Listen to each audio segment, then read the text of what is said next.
أعوذ بالله من الشيطان الرجيم بسم الله الرحمن الرحيم ثم الصلاة والسلام على رسول الله. Fidèles téléspectateurs, bienvenue dans le talk d'Al-Bayan. Il n'est pas toujours aisé pour une femme d'évoluer dans ce domaine, mais notre invitée a prouvé que le talent n'a que faire du genre. Humoriste, comédienne, productrice, avec notre invitée, c'est la bonne humeur garantie. Partout où on me jette, je pousse. Saoua, lampadaire, Foroto Anijaba, Waraba, Lyon, Highlander, le Baobab, Radical, bois de manioc, Malika. Bienvenue sur le plateau du talk d'Al-Bayan. Salam alaikum. Wa alaikum salam wa barakat. Très heureuse de vous recevoir. Nous sommes très heureux. Je parle de l'équipe.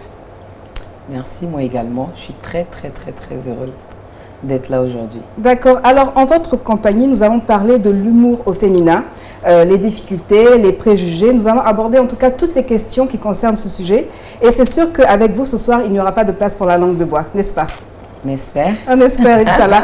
Comme d'habitude, je ne suis pas seule, je suis en compagnie de Mokhtar Toungara. Salam alaikum, Mokhtar. Wa alaikum salam, Masseni, comment ça va? Ça va très bien, et toi-même? Ben, je vais bien, sauf que tu es plus loin de moi. Je suis un peu plus loin que d'habitude, mais bon, tu n'es pas seule, parce que tu es à côté de celle qui illumine ce plateau, c'est la pétillante Jessica Koné. Salam alaikum, Jessica. Wa alaikum salam wa rahmatullah. Comment ça va, Masseni? Ben écoute, ça va, alhamdoulilah. J'adore tes boucles. Merci, c'est un cadeau de Hamza, il sera content. Ah, merci à lui alors.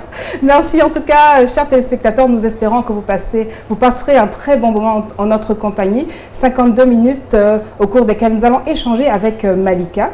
Alors, c'est Malika, c'est Ivy, comment est-ce qu'on vous appelle? C'est la même personne. D'accord. Qu'est-ce que vous Ivy. préférez?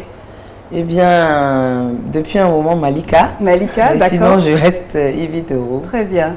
Alors Malika, nous allons parler de l'humour au féminin, les difficultés. Est-ce que les femmes sont peut-être moins drôles que les hommes? Parce qu'on ne voit pas souvent de femmes humoristes. En tout cas, il y en a beaucoup moins que les hommes. On connaît les grands talents de notre pays, Joël, le Magnifique, pour ne citer que cela en cas de cas. Mais il y a quelques-unes, comme vous en tout cas, qui sont en train d'émerger. Et Inch'Allah, nous allons, au cours de cette émission, en savoir un peu plus. Nous allons partir avec la toute première rubrique de cette édition. C'est en compagnie de Jessica Koné et c'est le Focus.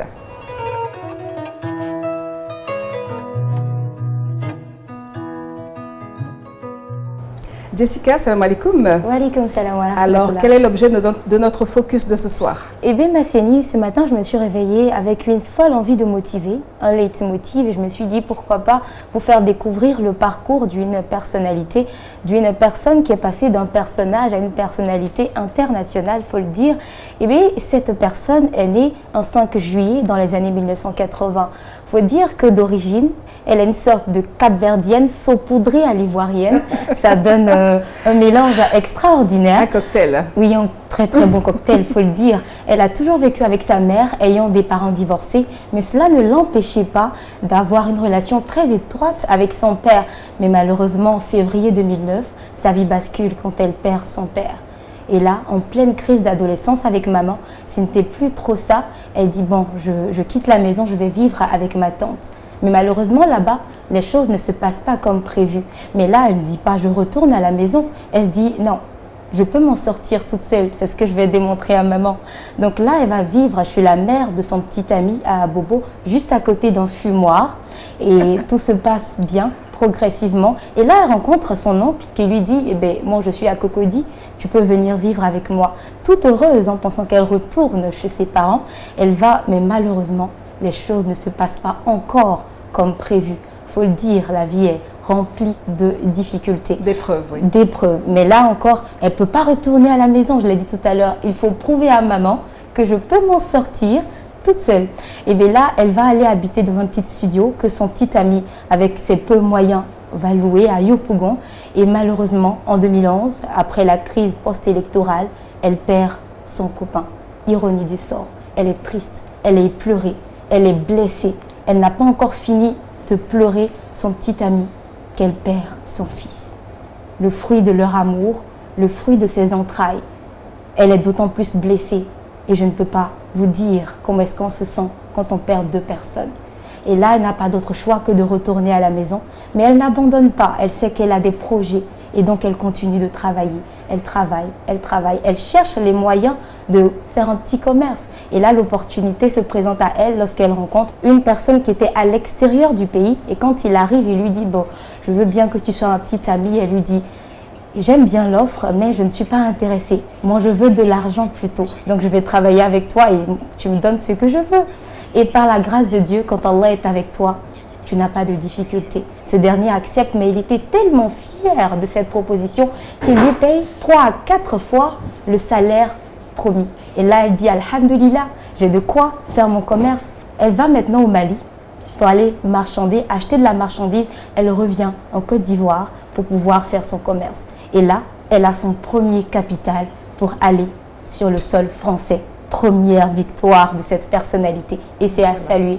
Elle arrive en France en pensant que tout allait être beau et que les difficultés étaient derrière elle, mais elle se détrompe parce que les difficultés continuent.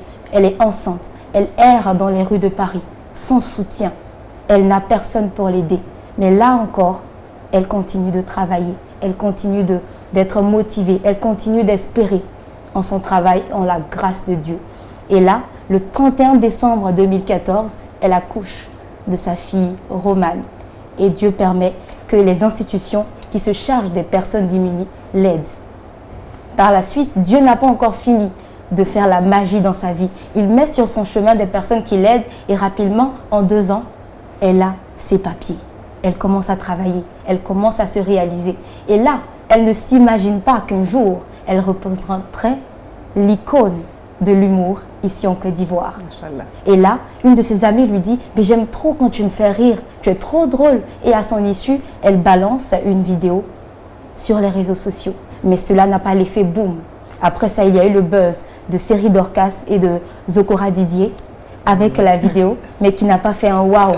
Et il l'a suivi de la 3e vidéo intitulée à bout portant qui fait un waouh et qui nous a permis de la découvrir sur un talent extraordinaire, chers téléspectateurs. Je vous invite à découvrir cette vidéo et on revient tout à l'heure. Bonjour. Bonjour. S'il vous plaît, c'est le micro-trottoir. Oui. C'est quoi votre prénom? Je m'appelle Tankologo Aminata. C'est quoi la définition d'abou portant? Abou portant. Oui. Abou portant. D'abou portant. Abou portant.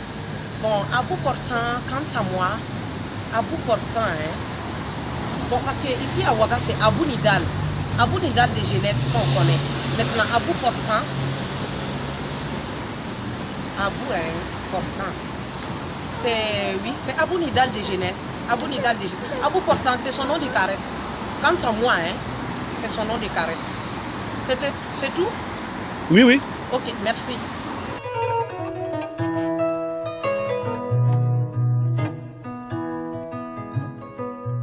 Eh bien, vous l'avez vu, un talent. Le rôle, il est joué à la perfection. Vraiment, l'accent, il est vraiment bien. Oui, et c'est là que l'étoile va briller partout. Elle a plusieurs distinctions à son actif aujourd'hui. Meilleur humoriste web Anaya Webzine 2018. Prix de la francophonie jeunesse 35-35, meilleure interprétation 2018. Prix Espoir Diaspora Top 10 de la mode ivoirienne 2018. Meilleur humoriste web Héros 225 2018 et 2019. Influenceur humour Adicom Days 2019. Ambassadrice Blamo et elle est lauréate de plusieurs concours. Mesdames, messieurs, avec cette histoire, je veux vous dire de ne pas baisser les bras. Optez toujours pour le travail. Ayez toujours de l'espoir. Travaillez en croyant en ce que vous faites. Et Inch'Allah, tout se passera bien. Merci à la Malika nationale d'être sur le plateau du Talk d'Al Bayan. Merci Jessica, merci pour ta rubrique. Alors Malika, la récompense est au bout de l'effort. Vous avez eu un parcours assez atypique. Chez nous les musulmans on dit qu'à côté de la difficulté, il y a la facilité. Vous avez vraiment été éprouvé. Quel est votre regard sur ce parcours de votre vie qui vient d'être évoqué par Jessica? Je suis bluffée, je suis bluffée. C'est vrai qu'il y a des petits points où on doit peut-être ajuster un peu, mais Je serais tenté même de vous dire, voilà. sur la biographie que Jessica vient de donner, qu'est-ce que vous ajoutez, qu'est-ce que vous retranchez ou confirmez? Eh bien, je confirme presque la totalité, mais comme j'ai dit, il y a des petits points qu'il faut ajuster. Allez-y. Par exemple, Quand je pars en Europe, je pars en Europe bien après que je me lance dans le commerce, c'est-à-dire un an plus tard, c'est pas tout de suite. D'accord. Voilà, et puis je me souviens plus trop mais il y a plein de... Il y a des petits détails. Il y a plus de choses qui ne sont pas qui sont discutables. Quoi. En tout cas, on retient que tout n'a pas toujours été Oui, rose, mais en comme fait, des ce que héros. je retiens, c'est que franchement, je suis bluffée parce qu'elle a tellement bien détaillé. Oui. Et pour celui qui regarde ou qui écoute, vraiment, ça touche. À un moment donné, moi-même, ça m'a... Oui, on a senti Ça l'émotion m'a quand donné même. des frissons, un peu d'émotion et tout ça. Ibidero, voilà. on voulait juste savoir, après tout ce que Jessica vient de dire, ça fait beaucoup de prix, beaucoup de voyages, 1 200 000 abonnés, humoriste, comédienne, actrice, productrice, vidéaste, influenceuse. Est-ce que ça ne vous pousse pas les épaules? Non, par la grâce de Dieu, non. J'ai toujours la tête sur les épaules. Je sais d'où je viens, je sais où je vais. Et en plus, avec la religion, je pense que j'ai encore la tête sur les épaules. Dieu merci. Et on espère que ça va continuer comme ça. Vous savez d'où vous venez. On l'a vu en tout cas avec le focus de Jessica. Mais comment est-ce que vous êtes venu à l'humour? Même si c'est une de vos amies à votre insu qui a posté votre vidéo. Est-ce que quand vous étiez par exemple enfant, vous étiez celle qui amusait un peu la galerie ou en classe, c'était vous un peu qui faisiez le clown? Et vous avez décidé comme ça de continuer sur cette lancée? Effectivement, même en famille, je suis celle-là même qui est tout le temps en train de raconter des blagues. Oui. À l'école, c'était pareil, un peu canaille sur les bords. Et je peux dire que je tiens ça aussi de mon père, parce que mon père, c'était quelqu'un de très rigolo. C'est vrai qu'il était très réservé, mais en famille, c'était quelqu'un qui se lâchait beaucoup. Voilà, qui faisait tout le temps des blagues, il faisait tout le temps des... Mon père, c'est héréditaire. Voilà, mon père, il faisait des blagues, mais à ses amis, mais des trucs impensables. Oui. Voilà, donc je pense. Et vous regardiez un peu, est-ce que quand vous étiez petite, justement, vous essayez d'imiter votre père? Non, pas de l'imiter, non. J'étais très, très fière de mon père, très fière d'être sa fille. Donc, l'imiter dans son métier. Mon père, il était couturier. Oui. Et je voulais être styliste aussi, couturière comme lui. Donc, je dessinais à l'époque. Mais lui ne voulait pas entendre parler de cela. Il voulait que j'aille à l'école. Il a une autre carrière. Voilà. Il aurait voulu que vous soyez quoi, par exemple? Juge, avocat ou docteur. Voilà, oulala. Le métier un peu stable, sécurisant. Oui. Donc, il a vraiment misé dans la scolarisation, dans de grandes écoles, de bonnes écoles et tout ça. Et puis, après, honnêtement, je ne me voyais pas en train d'être... humoriste, comédienne, je voulais être vétérinaire. Oui. Donc, vétérinaire. Vous aimez les animaux? J'adore les animaux. Donc quelque chose qui n'a rien à voir avec mon métier. Et puis aujourd'hui, voilà, comme on dit, l'homme propose, Dieu dispose. Je suis dans l'humour. C'est vrai que j'aime toujours les animaux et tout ça. Mais c'était pas ce que je voulais faire. Mais et puis c'est très intéressant parce que j'ai pris un réel plaisir à compter votre parcours tout à l'heure. Mais j'aimerais savoir, parce qu'avec le talent de nos jours, on nous fait comprendre que le talent ne suffit pas. En tant que femme, dans ce domaine d'humoriste, où il y a plein d'hommes, comment est-ce que le parcours se passe? Est-ce que c'est facile? En fait, déjà, entre nous femmes, c'est difficile de se donner un coup de main. Peu importe le métier qu'on fait. On voit en toute chose la concurrence. Mais j'aime beaucoup remercier quelqu'un qui a cru en moi, c'est Amoutati. Oui. Je remercie toujours Amoutati. Quand j'ai commencé à faire des vidéos, quand je vivais en France, moi je suis quelqu'un qui aime la perfection. Oui. Donc quand j'ai commencé à faire des vidéos, au bout d'1 an et demi, j'ai vu que ça plaisait. J'ai dit, il faut que je fasse autre chose. Pourquoi ne pas me lancer dans une carrière internationale ou un truc plus vaste, c'est-à-dire faire des films. Et donc, j'ai commencé à écrire. À des personnalités du milieu, de ce registre-là, des femmes, des hommes. Et la personne qui m'a répondu, c'est Amoutati. J'imagine que les autres, avec c'est vraiment difficile de pouvoir lire tous les messages, donc ils ont dû passer à côté. Et Amoutati, par la grâce de Dieu, elle a pu voir mon message, on a sympathisé. Elle m'a dit, bah voilà, moi je pars aux Antilles. J'ai un casting, je ne pourrai pas me présenter à ce casting-là, mais je te le donne, essaie de te présenter et puis on ne sait jamais, à mon retour, on se parle. Et je participe à ce casting-là. C'est mon premier casting. Et je réussis avec brio. Donc, je représente... Et c'était pour quel rôle? C'était pour le rôle d'une coiffeuse dans un salon de coiffure à Paris. D'accord, une africaine, une africaine à Château-Rouge. À Château-D'eau, voilà. Château-d'Eau. Donc, du coup, on est plusieurs, je ne sais même plus, on est combien de femmes sur ce rôle-là, avec des têtes d'affiche, des personnes qui ont donné la réplique même à Omar Sy dans des films et tout ça. Ouais. Et j'ai pu, grâce à Dieu, être sélectionnée. Et on est 4 personnages principaux dans la série. Les 3 représentent l'Afrique centrale et je suis la seule qui représente l'Afrique de l'Ouest et la Côte d'Ivoire. Donc c'était vraiment un challenge à relever. Par la grâce de Dieu, encore je dis, tout s'est bien passé. On a fait la saison 1 et ensuite, à la demande générale, on a eu une saison 2. Donc le public a bien accueilli la série. Oui. Donc vous avez parlé donc de votre approche concernant les autres humoristes. J'aurais voulu savoir quels sont les rapports avec les humoristes femmes qui sont ici en Côte d'Ivoire. Il y a quelques têtes, hein, comme on a dit tout à l'heure, on connaît au niveau des hommes. Ici, les femmes, surtout celles qui excellent sur le web, nous avons Blazing Girl, nous avons Eunice Ounon, il y a aussi Priscilla Dégameuse. Voilà, Priscilla Dégameuse. Est-ce que vous avez des rapports fraternels, amicaux, ou c'est plutôt à côté de... Ce sont, je dirais aujourd'hui, ce sont des rapports purement professionnels. D'accord, mais comment vous expliquez le fait qu'il y ait très peu de femmes sur la scène de l'humour en Côte d'Ivoire ou en Afrique en général? Je dirais même en Afrique, même en Europe, hein, c'est maintenant que c'est en train de se vulgariser. En Afrique et en Europe, je dirais que longtemps, pas seulement l'humour, mais plein de métiers ont été... des métiers d'hommes. Voilà, des métiers d'hommes assignés aux hommes, on dit ça. Mécaniciens sont les hommes, plomberie, ce sont les hommes. Avec des stéréotypes. Voilà, beaucoup de stéréotypes, pendant que nous savons tous que la femme excelle dans tout ce qu'elle fait, dans tout ce qu'elle touche. Quand une femme touche quelque chose, elle dépasse même ce que l'homme peut faire. Je ne sais pas s'il partage le même avis, parce qu'on est trois sur le plateau. Mokhtar, tu es en minorité. Vous avez dit qu'aujourd'hui, l'habitude de plus silencieux.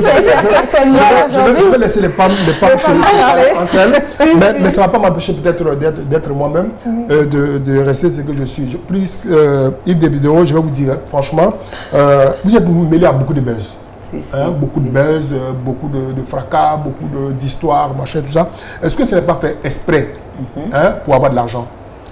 Non, non. Les buzz ne me rapportent pas de l'argent. Si les buzz me rapportaient de l'argent, je ferais des buzz chaque jour. Parce que tout le monde sait que... L'argent, tout le monde veut l'argent. Ouais. Mais comment c'est dire vous êtes toujours au centre des polémiques? Juste une seconde, le temps de partir avec la première page publicitaire de cette émission. Et on reviendra juste après pour savoir si Yves Hidero fait des buzz ou pas. D'accord.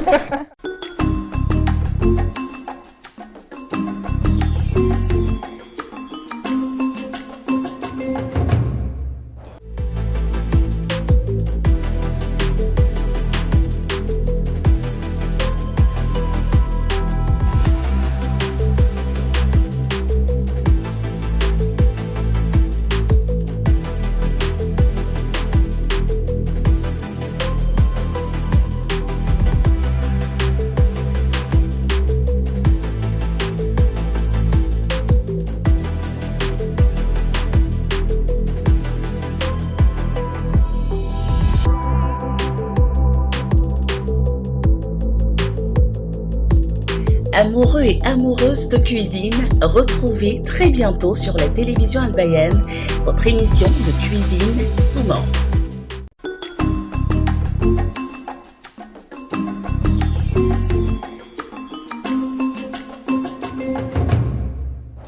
Si vous venez de nous prendre en marche, vous suivez le talk d'Al-Bayan qui reçoit ce soir Yves Hidero. Et avec elle, nous abordons la question de l'humour au féminin. Avant la pause publicitaire, Mokhtar a posé une question, une violente question, disons, à Yves Hidero concernant le buzz. Et elle va avoir l'occasion de répondre, Inch'Allah. Eh bien, comme je disais, si je devais aimer les buzz ou je faisais exprès d'en avoir, je m'arrangerais pour les faire tous les jours. pour gagner beaucoup d'argent. Et pourtant, on a l'impression que vous en créez tous les jours. Eh bien, je ne fais pas sciemment. Vous savez, quand quelqu'un a la grâce de Dieu sur lui, on ne peut pas empêcher que le shaitan se manifeste. Donc, je me dis que ce sont les œuvres du shaitan. Mais en même temps, Dieu permet toujours que je sois lavé.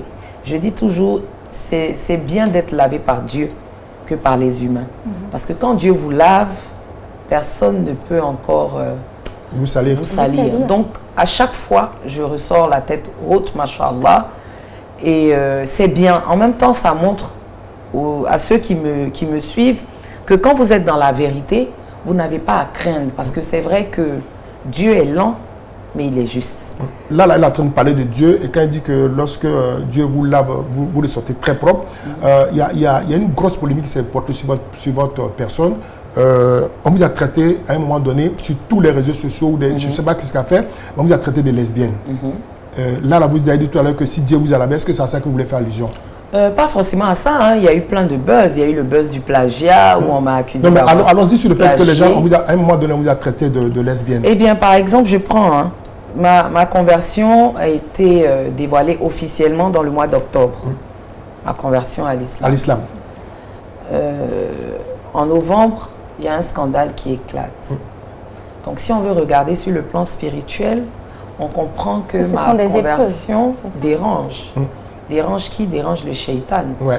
Donc, si Yves Dero, une icône internationalement aujourd'hui, décide d'afficher son appartenance à une religion, à l'islam, ça veut dire que de par elle aujourd'hui, des personnes peuvent dire « Ah, si elle est devenue musulmane, c'est qu'il doit avoir quelque chose dans l'islam. Moi aussi, je vais aller voir. Donc ça dérange.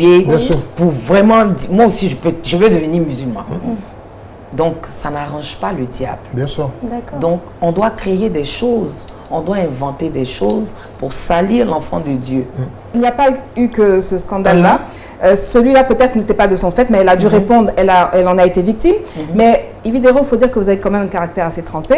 Et vous n'hésitez pas souvent à aller à contre-courant. Je veux pour preuve le poste de soutien que vous avez adressé à Sidiki Diabaté, qui avait été emprisonné à la suite d'accusations de violence à l'égard de sa compagne. Donc, parlons de buzz de Mokhtar tout à l'heure. Est-ce que cette action-là, comme je dis, qui était à contre-courant, n'était pas faite aussi pour attirer l'attention? Non, du tout. Moi, je fonctionne au feeling. On ne m'impose rien. Je fonctionne au feeling. Je fais ce que je veux, je dis ce que je veux, quand je veux, que ça plaise ou pas, mais je reste vrai. Sidiki Diabaté, c'est un frère d'un pays voisin. C'est un Africain. Et il y a la présomption d'innocence. Et nous, les Africains, on a un problème avec ce mot, la présomption d'innocence. Moi, je ne tire pas sur une ambulance. Je ne tape pas quelqu'un qui est au sol. Je ne tape pas un frère qui est en difficulté.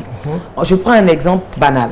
Vous avez un frère qui a commis une faute, qui se voit emprisonné. Vous n'allez pas lui envoyer la nourriture en prison.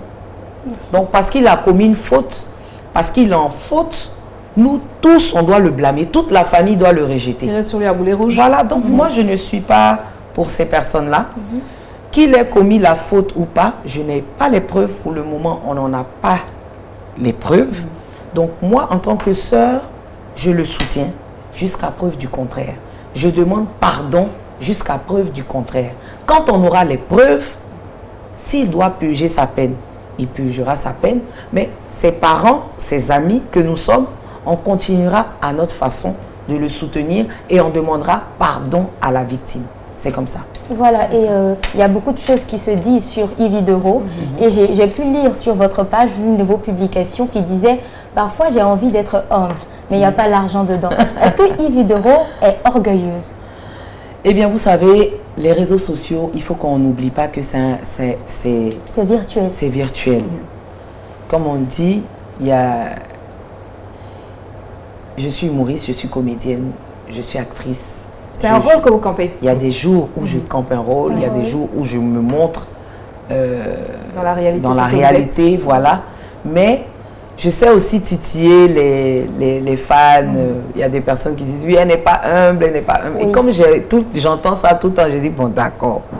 Bon, je ne suis pas humble, le CD est rayé, on va passer à autre chose. J'accepte. Donc souvent quand j'ai envie de titiller un peu, je fais ça, j'écris ce genre de choses, sinon...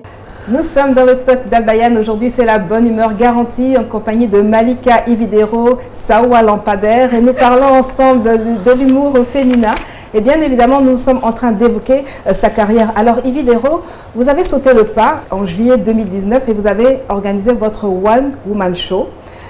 Comment ça s'est passé? Comment vous est venue l'idée de le faire et surtout, quelles ont été les difficultés que vous avez rencontrées? Parce que passer de l'Internet, du virtuel à la réalité, c'est pas toujours évident, surtout pour les femmes, j'imagine. Effectivement. Eh bien, je dis toujours, c'était pas un one-woman show véritablement, c'était Ividero en spectacle. Parce que le one-woman show, il faut être seul en scène. Mais Ividero aussi, c'est aussi la comédie musicale. Donc, j'ai essayé de montrer un autre visage de l'humour ivoirien. Voilà, qu'on pouvait prendre des sketchs sur Internet et les mettre sur scène, sur planche.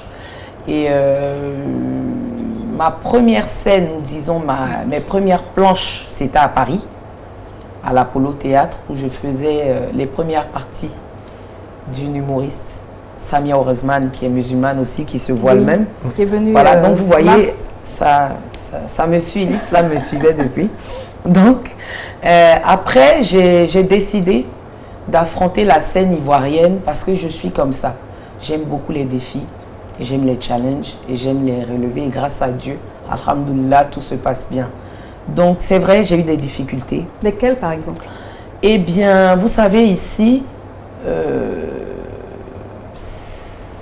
les artistes ne sont pas vraiment soutenus. Je parle du ministère de la Culture, je parle de plein d'autres choses.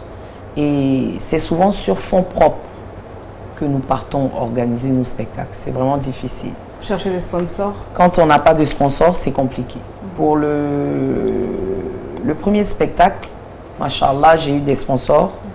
J'ai eu des sponsors, j'ai eu des gens qui ont voulu m'aider à monter ce spectacle-là. Ça s'est très très bien passé. Vous avez joué à guichet fermé? On a joué à guichet fermé au Palais de la Culture. Pour une première, c'est à saluer? Oui, pour la première, c'était un truc magnifique, c'était vraiment lourd, ça s'est bien passé.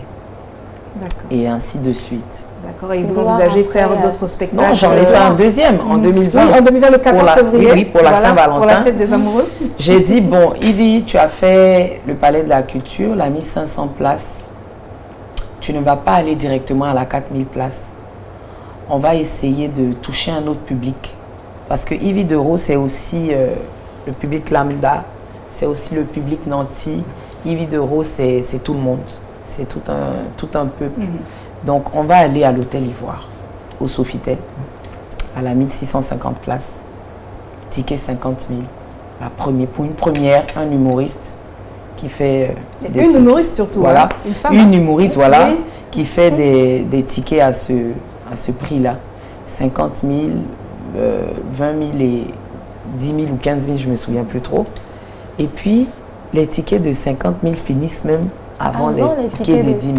Les tickets de 10 000, même, on devait même poursuivre, même si je peux dire les gens, même pour acheter, parce que les gens ne voulaient pas les tickets de 10 000, tout le monde voulait être aux 50 000. Vous attendiez à ça, à ce succès-là? Non. Ividero, après ce spectacle-là, est-ce qu'on peut dire qu'Ividero est riche maintenant? Alhamdoulilah, je suis riche en relations. Je suis riche de vous connaître. Je suis riche de pouvoir m'asseoir ici aujourd'hui et de vous parler, oui. Je peux dire que je suis riche. En fait, je sais que vous commencez à devenir... Jessica a dit tout à l'heure que vous n'étiez pas humble, c'est ça? Et maintenant, vous commencez à l'être. Mais je vais dire que Ividero, avec 1 million d'abonnés, 1 million 200... Oui, plus d'1 million 200, oui. Plus de 1 million 200 000 abonnés. Vous avez beaucoup d'argent, il ne faut pas le cacher. Parce que vous monnaie votre talent sur les réseaux sociaux, ça on le sait. Mais est-ce qu'on peut être riche en Afrique? Avec la famille, avec tout ce qu'il y a? Est-ce qu'on peut être riche en Afrique? Non, quand je dis vous êtes riche, c'est-à-dire vous vivez de votre art. Oui, je vis de mon art. Machallah, je vis de mon art. Je ne peux pas le nier. Je remercie Allah pour ça. Je vis de mon art. Je suis à l'abri du besoin. Alhamdoulilah. C'est important. Voilà, on sait que également Ividero, c'est soutenir les autres personnes qui sont dans le même domaine. On voit des vidéos en collaboration. Est-ce que ça a toujours été facile? Parce que généralement, quand une personne a vécu des difficultés et qu'elle arrive à une certaine notoriété, on a des personnes qui n'ont pas vraiment de raison, mais qui la détestent, qui se disent, oui, elle se prend sans même la connaître. Mais avec ces personnes, est-ce que ce sont des amis ou c'est juste, vous avez dit que vous avez des relations strictement professionnelles, en dehors de toutes ces collaborations? Est-ce que Yves Videro a des amis humoristes? Honnêtement, non. Je n'ai pas d'amis humoristes, non. Parce que j'ai compris que être ami avec quelqu'un avec qui vous faites le même métier, c'est courir un gros risque. Parce que chacun de nous n'a pas la même mentalité, chacun de nous n'a pas la même éducation. Donc, arrivé à un moment, si Dieu bénit votre ami et que vous n'êtes pas ancré dans la religion, il y aura de la ça jalousie. peut vous emmener à être jaloux. Si Dieu vous bénit et que vous n'avez pas la tête sur les épaules, ça peut vous emmener à être imbu de votre personne, à être orgueilleux, ce qui peut frustrer l'autre. Donc, c'est vraiment compliqué. Donc, aujourd'hui, moi, je préfère avoir des rapports professionnels et puis me contenter de mes amis dans la vraie vie. Les amis que vous avez voilà, dans la vie, de ma famille, et voilà, c'est ça. Toujours pour parler de la carrière, vous avez évoqué tout à l'heure Amou Tati, l'excellente Amou Tati, qui a joué dans certaines productions. On a aussi Claudia Tagbo qui a évolué dans des films, qui prête sa voix pour des doublages. Est-ce que dans un futur proche, on peut espérer avoir notre Malika nationale également, soit en doublage, soit en tête d'affiche d'un grand film? Malika a prêté sa voix, a déjà fait des doublages pour le dernier film de Thomas Njijol, Black Snake.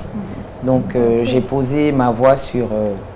j'ai doublé plusieurs voix, j'ai fait plusieurs accents. Donc, on aura l'occasion justement de revenir sur les accents de Yves Videro. Parce que c'est vrai,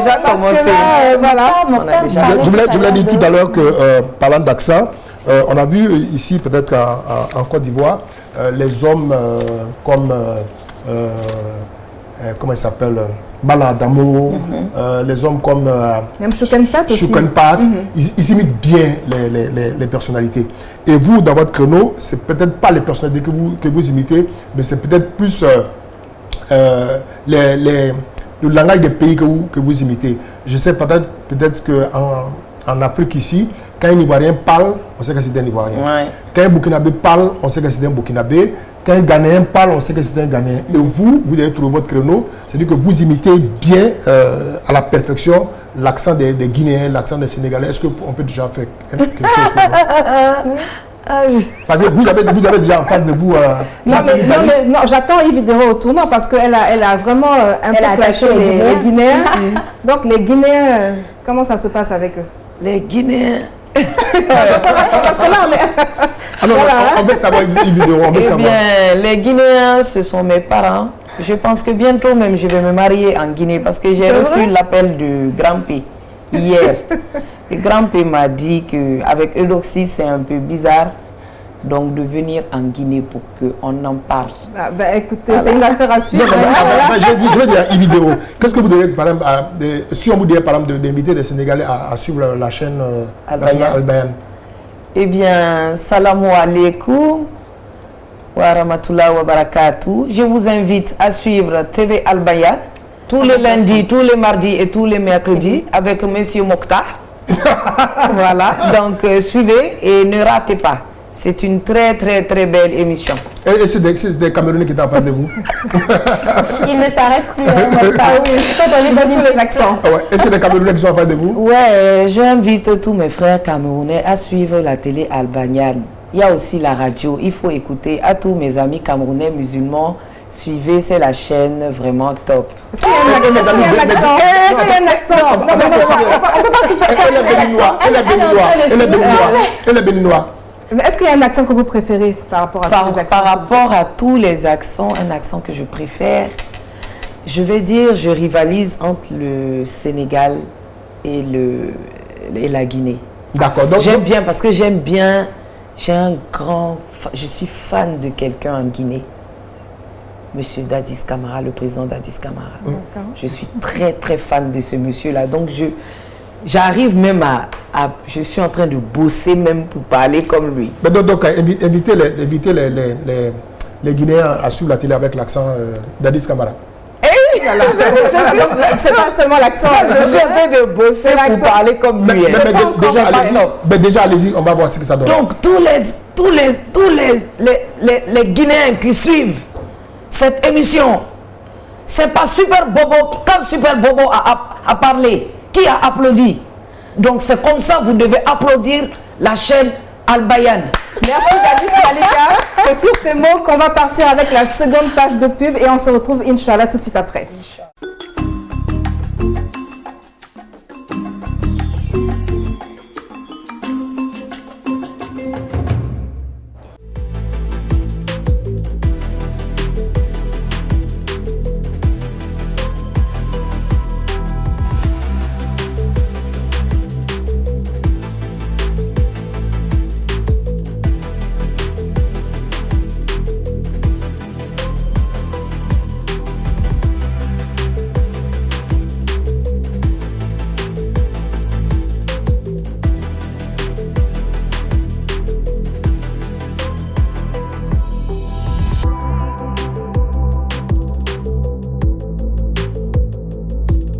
Amoureux et amoureuses de cuisine, retrouvez très bientôt sur la télévision Al Bayan votre émission de cuisine Souman.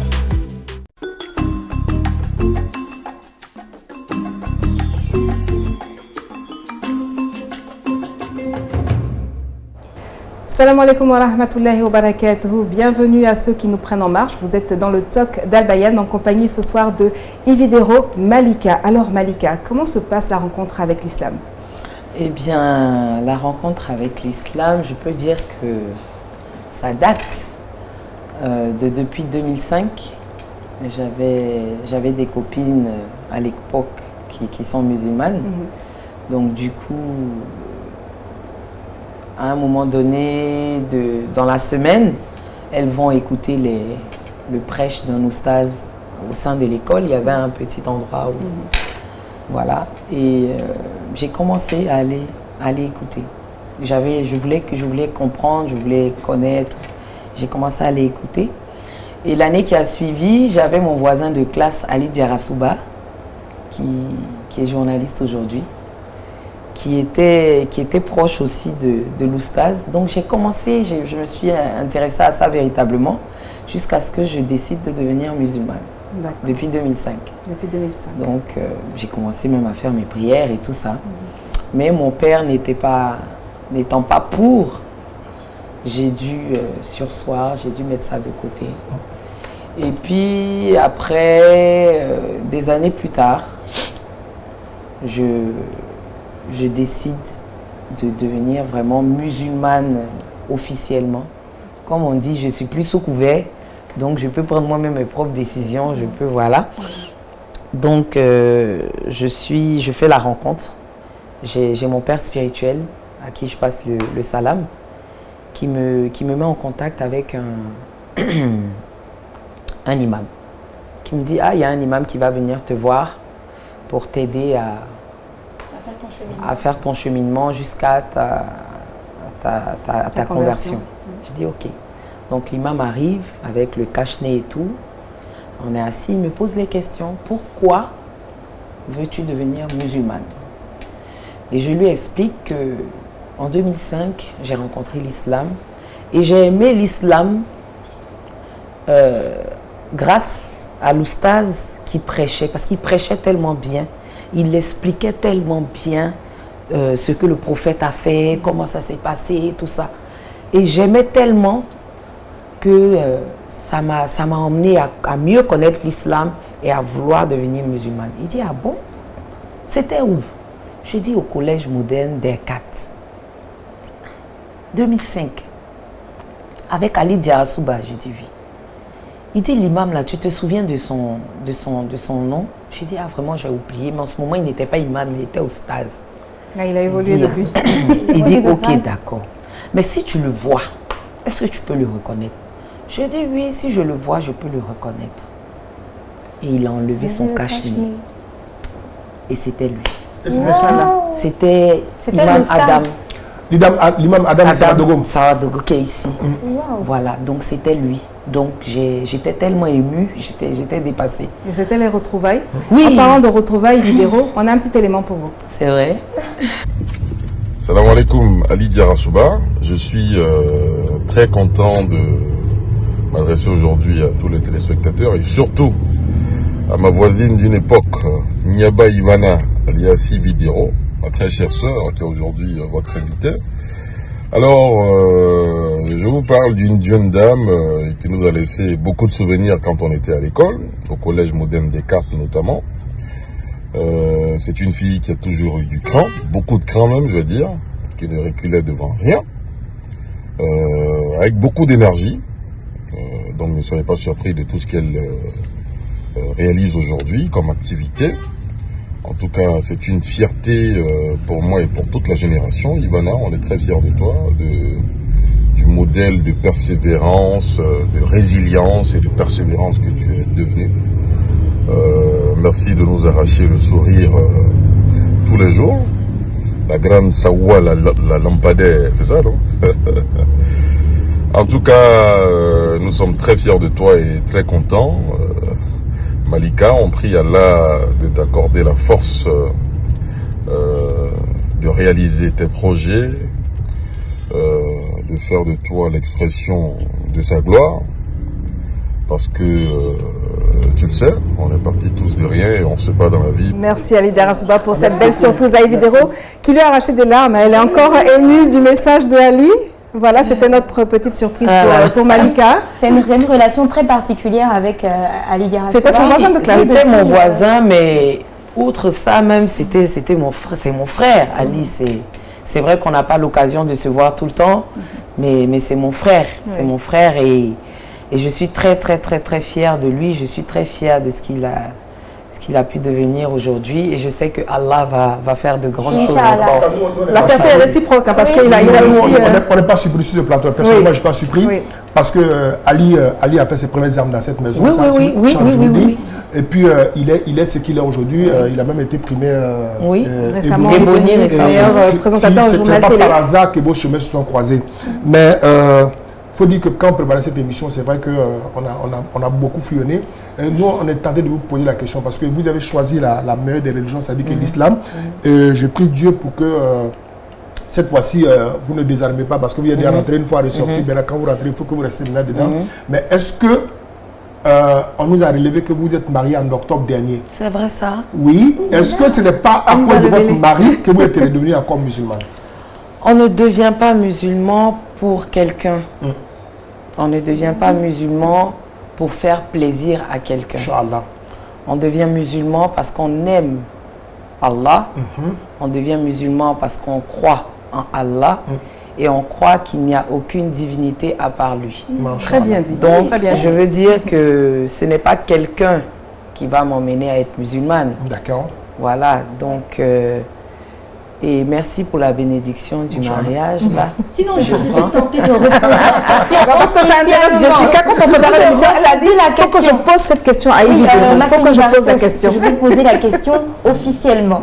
Est-ce que Ividero, la Malika nationale, est-ce que Ividero est marié? Bon, ça c'est le côté privé de Malika. Aïe. Voilà. Mais Malika, l'autre temps tu deviens national là.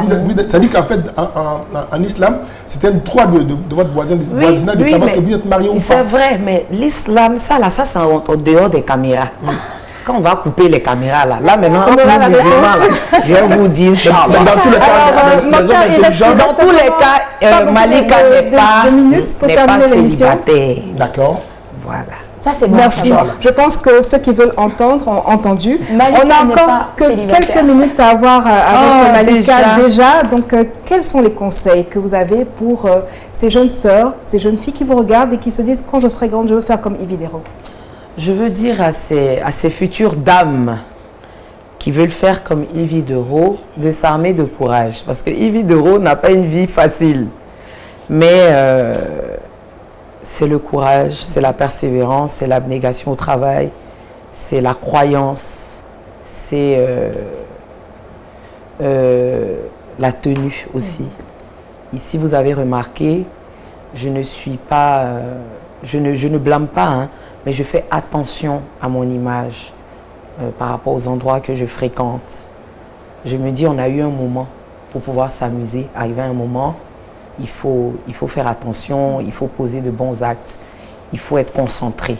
Donc je dirais à ces dames-là de ne pas quitter leurs objectifs des yeux, de croire en elles, en ce qu'elles veulent faire, et puis le respect. Le respect, la croyance, la religion. Il faut vraiment qu'elles soient musulmanes, chrétiennes, peu importe. Il faut croire, parce qu'on a un seul Dieu. C'est le même Dieu, il faut croire. Vous avez parlé de respect. Oui. Vidéo est très respectueuse, surtout des parents, n'est-ce pas? Respect des parents, Oui. Respect de l'entourage, D'accord. respect de celui qui partage ma vie. On va voir avec votre oncle tout de suite. C'est vrai? Avec qui? Tonton, c'est vrai, tu es venu me rendre visite, on a parlé, tout ça. Mais avant d'aller te déposer, je voulais t'en parler à la maison, mais bon, je ne savais pas comment aborder le sujet. Il y a quoi qui va te faire peur? Ah, toi qui te dis les choses, puis non, en fait. Qu'est-ce qui peut te faire peur? Ah, toi, tu es chef de famille? C'est vrai, tonton. Ah. En fait, tonton, tu vois, on a pris de l'âge. Effectivement, oui. Et puis la femme vieillit plus vite que l'homme. Effectivement. Donc j'ai dit, bon, je pense qu'il est temps pour moi que je me marie. Donc je dis, je vais te présenter mon chéri, au moins, si, parce qu'il veut voir, il veut connaître ma famille. C'est ce qui est normal, hein? Au moins, s'il connaît ma famille, au moins peut-être les choses vont aller vite. Mais bien sûr, oui. C'est ça, donc, c'est pour ça. Moi-même, tu sais, je suis un peu inquiet. Quand tu parles de mariage, mais mon cœur, c'est que parce que le premier qui était venu là, tu as vu ce qu'il nous a fait? Si, c'est vrai. Bah, je n'ai pas supporté. Hein. C'est vrai. Donc, je fais que j'ai pris pour toi dans ce sens-là, mais on ne va pas tomber sur n'importe qui. C'est ça.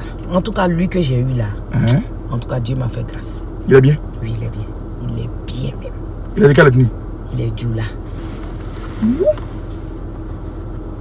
Il est quoi? Il est Djoula. Ah, ma fille! Toi, tu sais que chez nous, Djoula va pas à nous. En fait, tonton. Oui. Bon, ok, donc c'est que c'est pas la peine parce que je lui ai parlé de toi. Je lui ai dit, dans la famille, là, l'oncle qui me soutient là, c'est toi. Bon, voilà, toi aussi, je viens t'expliquer. Tu me dis que tu. C'est comme ça, il m'a remis 1 million. Il dit, bon, de te donner déjà. Pour que tu ailles saluer au moins, essayer de voir les autres oncles là. Pour leur donner un peu. Mais toi aussi, tu dis, tu veux pas. Mais Jenny s'appelle comment même? Il s'appelle Atakbi. Ah, ma fille, souvent tu déconnes. Mais il faut dire vite Atakbi. Le bâtiment, il y a le groupe. Atakbi, c'est le bon là. Hey! Je pense que quelqu'un ne parle pas beaucoup. C'est ça, il t'a pas dit. Il parle pas. Voilà. Si c'est parler son nom, il est très discret. C'est un bon type. Ma fille, il faut prier. La prière là même là, nous on va te suivre dedans.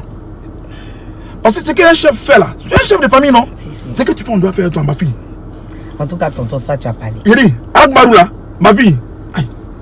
Non mais si on se laisse comme ça ici là, je vais prendre mon boubou. Tonton, tonton, c'est ça qui me plaît chez toi, parce que toi tu n'es pas comme ça. Moi je comprends l'homme vite.